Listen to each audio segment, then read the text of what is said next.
Breaking news. జపాన్ను భూకంపాలు వణికిస్తూనే ఉన్నాయి. మరొకసారి జపాన్లో భయం చోటు చేసుకుంటుంది. మరొకసారి భూకంపం జపాన్ వాసులను వణికించింది. టోకరా సమీపంలోని ఐస్లాండ్స్లో భూ ప్రకంపనలు వచ్చాయి.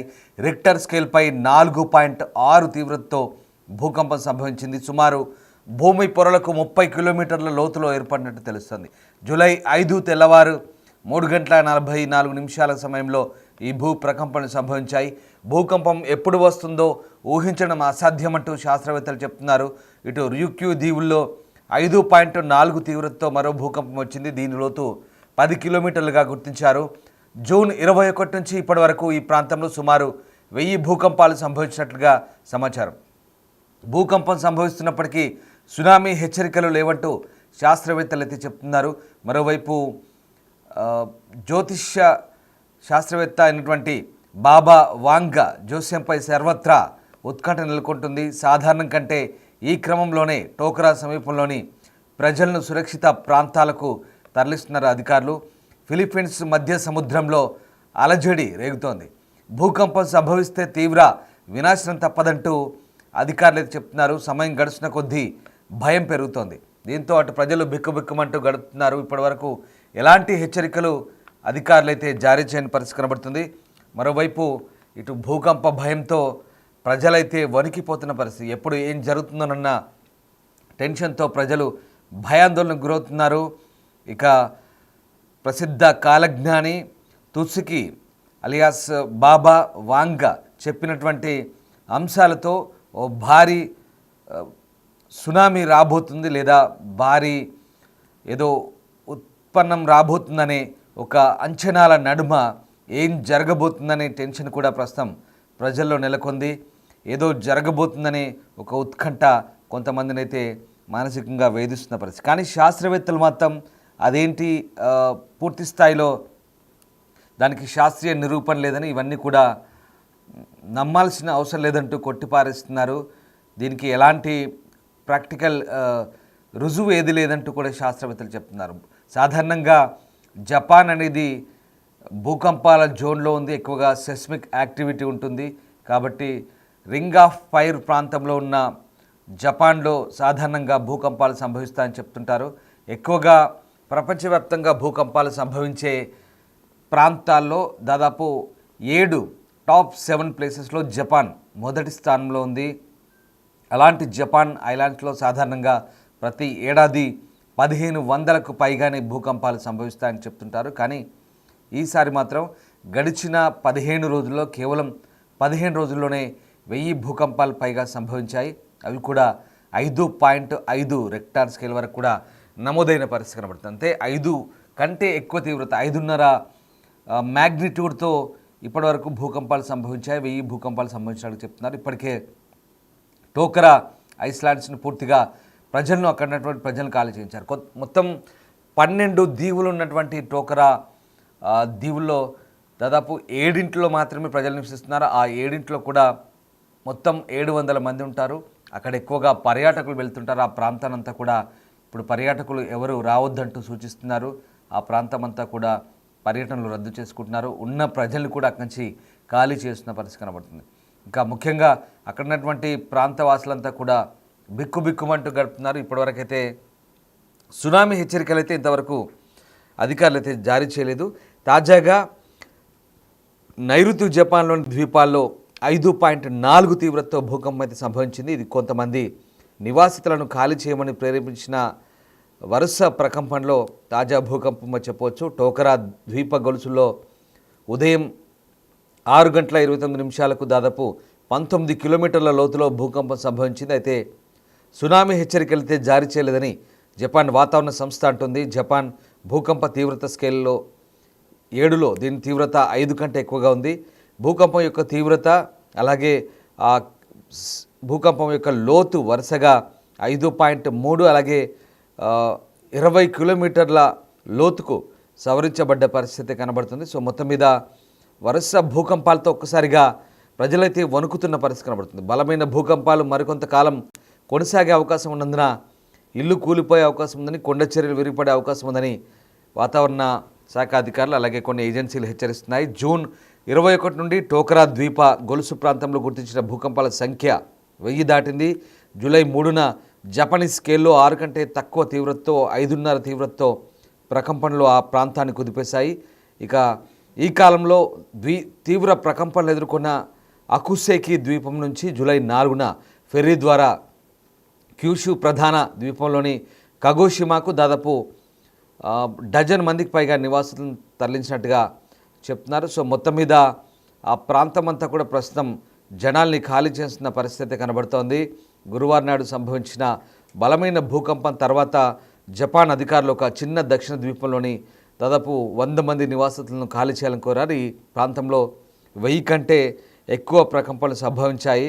ఇక అకుసేకి ద్వీపంలోని ఒక పాఠశాల ఆట స్థలం నివాసితులను ఖాళీ చేయమని కోరుతున్నట్టుగా అధికారులు చెప్తున్నారు. మరోవైపు కుషు ప్రాంతానికి దక్షిణంగా ఉన్న టోకరా ద్వీప గొలుసులో ఎక్కువగా భూకంపాలు సంభవిస్తున్నట్టుగా చెప్తున్నారు.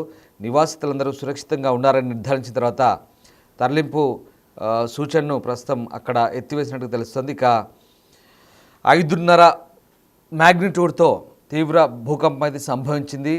దీంతో ఒక్కసారిగా 12 మారుమూల టోకరా దీవుల్లో 7 జనావాసాలున్నాయి. మొత్తం 700 మంది నివాసితులు ఉన్నారు. ఇక ప్రస్తుతం అయితే జపాన్ వాతావరణ సంస్థ అలాగే సునామీ పరిశీలన విభాగం డైరెక్టర్ అయతాకా ఎబిటా మాత్రం ఇప్పటివరకైతే ఎలాంటి సునామీ హెచ్చరికలు జారీ చేయలేదని చెప్తున్నారు.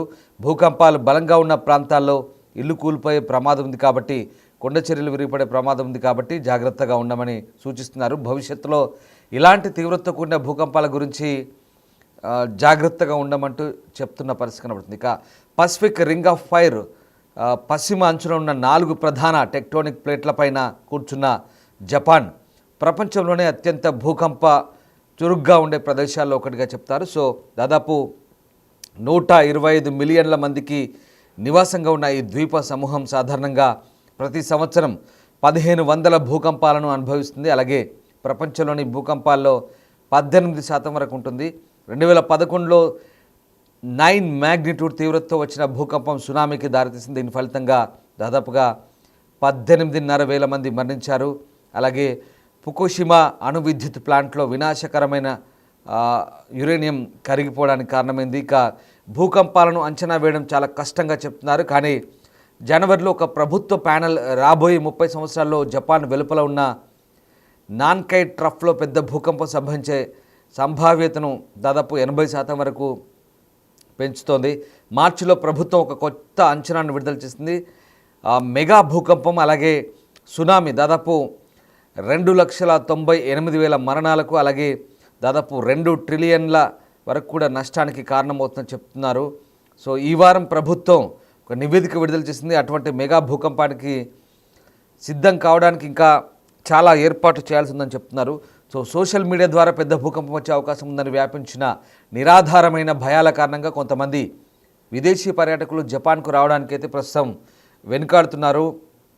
2021లో తిరిగి మ్యాంగా కామిక్ జూలై 5, 2025 ఒక పెద్ద విపత్తు అంచనా వేయడం కోసం చెప్పినటువంటి ఏదైతే ఉందో మ్యాంగా కాలజ్ఞాని బాబా మాంగా చెప్పినటువంటి అంశాలు ఇప్పుడు మరింత సంచలనం రేపుతున్నాయి. ఆమె చెప్పిన దాని ప్రకారం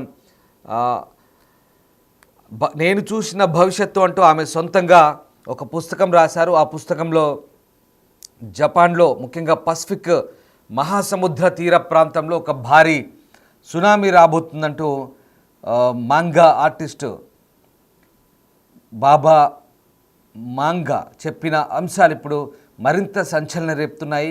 ఆమె చెప్పిన కాలజ్ఞానం ప్రకారం ఖచ్చితంగా ఏదో పెద్ద విపత్తే రాబోతుంది పసిఫిక్ మహాసముద్ర తీరంలో, ముఖ్యంగా ఫిలిప్పైన్స్ జపాన్ ఆ సముద్రం మధ్యలో ఉన్నటువంటి ఆ ప్రాంతంలో సముద్ర గర్భం నుంచి భయంకరమైన భూకంపంతో అలలు ఏకంగా ఆకాశ హార్మ్యాలంత ఎత్తు, అంటే పెద్ద పెద్ద దాదాపు స్కై స్క్రాపర్స్ అంత భవనాల ఎత్తులో ఆకాశాన్ని తాకేలా అలలు వస్తాయి. అవన్నీ కూడా జపాన్ తీర ప్రాంతాన్ని అలాగే పసిఫిక్ మహాసముద్ర తీర ప్రాంతాన్ని అంతా కూడా ముంచెత్తుతాయి. లక్షల్లో ప్రాణ నష్టం ఉంటుంది, పెద్ద విపత్తు సంభవించబోతుందంటూ ఆమె చెప్పిన అంచనాలతో చాలామంది జనాలు ఆ ప్రిడిక్షన్ను నమ్మే వాళ్ళు చాలామంది భయాందోళనకు గురవుతున్నారు. ఎందుకంటే ఆమె చెప్పిన అంశాలు చాలా వరకు నిజమయ్యాయనే ఒక వాదన కూడా ఉంది.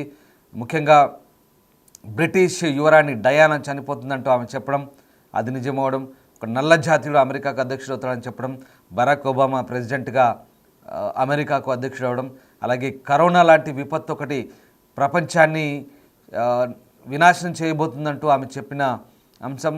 అందులో భాగంగానే 2019లో కరోనా రావడం ప్రపంచంలో, ఇక 2011లో జపాన్ను ఒక భారీ సునామీ రాకాసి అలలు విరుచుపడతాయని చెప్పింది, అది కూడా సునామీ వచ్చింది, నిజమైంది. సో ఇలాంటి కొన్ని ప్రెడిక్షన్ అంటే కొన్ని కాలజ్ఞానంతో ఆమె ఊహించి చెప్పిన జ్యోతిష్యం ఏదైతే ఉందో అవి కొన్ని అంశాలు నిజమవడంతో చాలామంది బాబా వాంగా చెప్పిన అంశాలు నిజం కాబోతున్నాయంటూ కొంత భయాందోళనకైతే గురవుతున్నారు. కానీ శాస్త్రవేత్తలు మాత్రం వీటికి ఎలాంటి శాస్త్రీయ నిర్ధారణ లేదు, ఎలాంటి ఖచ్చితమైనటువంటి ప్రూఫ్ లేదంటూ కొట్టిపారేస్తున్నారు. ఇదంతా కూడా కేవలం ఒక కొన్ని నమ్మకాలు మాత్రమే అంటూ చెప్తున్న పరిస్థితి కనబడుతుంది. సో ఏదేమైనా జపాన్లో భారీ విపత్తు ఒకటి రాబోతుంది అనేదానికి సంకేతంగా కొన్ని వాతావరణ పరిస్థితుల్లో కూడా మార్పులు చేర్పులు చోటు చేసుకుంటున్నాయి.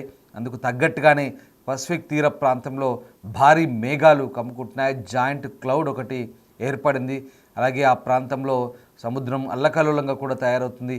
అలాగే వరుస భూకంపాలు, ఒక ఏడాదిలో రావాల్సిన భూకంపాలు ఒక 2 వారాల్లోనే ఇప్పటివరకు 1000 భూకంపాలు వచ్చాయి. దీంతో చాలామంది భయాందోళనకు గురవుతున్నారు. ఎప్పుడు ఏం జరగబోతుందో అన్న టెన్షన్ జపాన్ వాసులో నెలకొంది. జూలై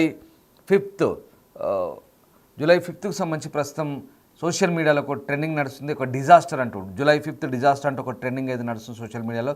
సో కాలజ్ఞాని బాబా వాంగ చెప్పినటువంటి అంశాల పరంగా చూస్తే ఏదో జరగబోతుందనే ఒక నమ్మకం అయితే కొంతమందిలో ఉంది. దాన్ని కొంతమంది విశ్వసిస్తున్న పరిస్థితి కనబడుతుంది. కానీ అది నిజం అవ్వచ్చు కాకపోవచ్చు అనే అంచనాలు కూడా ఉన్నాయి. శాస్త్రవేత్తలు మాత్రం దాన్ని కొట్టిపారేస్తున్నారు. కానీ అదొక ప్రెడిక్షన్ మాత్రమే. మళ్ళీ వ్యూవర్స్ అడ్వైస్ మీకు చెప్తున్నాం, కేవలం ఇలాంటి అంశాలను పదే చెప్పడం ద్వారా కొన్ని అంశాలను నమ్మకాలు లేదా అపనమ్మకాలను మీ మీద మీకు చెప్పే ఉద్దేశం కాదు. కేవలం మిమ్మల్ని అప్రమత్తులు చేయడమే, సమాజంలో జరుగుతున్నటువంటి అంశాలను మీ దృష్టి తీసుకురావడమే బిగ్ టీవీ ప్రధాన ఉద్దేశం. అందులో భాగంగానే ఈ బాబా వాంగ సంబంధించినటువంటి ప్రెడిక్షన్ ఏదైతే ఉందో ఆమె రాసిన ద ఫ్యూచర్ ఐ సా, నేను దర్శించిన భవిష్యత్ అంటూ ఆమె స్వయంగా చేత్తో రాసిన ఒక పుస్తకం. బల్గేరియాకు చెందిన ఆమె ఒక కాలజ్ఞాని. 20 సంవత్సరాల్లోనే ఒక చిన్న యాక్సిడెంట్తో కళ్ళు కోల్పోయింది కొన్ని కారణాల వల్ల, ఆరోగ్య కారణాల వల్ల. దాంతో ఆమె భవిష్యత్తును ఊహించి ఒక కొండ ప్రాంతంలో ఉండేది. ఆ కొండ ప్రాంతంలో ఉంటూ ఆమె భవిష్యత్తును ఊహించి కొన్ని పుస్తకాలు రాసేది. దాంతో చాలామంది ఇంగ్లీష్ వాళ్ళు, వ్యాపారవేత్తలు కానీ రాజకీయ నాయకులు కానీ ఆమె దగ్గరికి వెళ్ళి జ్యోతిష్యం చెప్పించుకునే వాళ్ళు, భవిష్యత్తు చెప్పేవాళ్ళు.